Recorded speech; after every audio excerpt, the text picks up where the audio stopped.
shot of the window.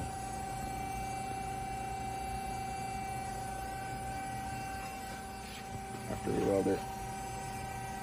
What is it? It's a motor mount. Oh. So this goes on the front plate. Actually, that front plate that we just cut over there. It bolts to it, and then a motor bolts here. And this is what operates that chain-driven G-door is what we call it.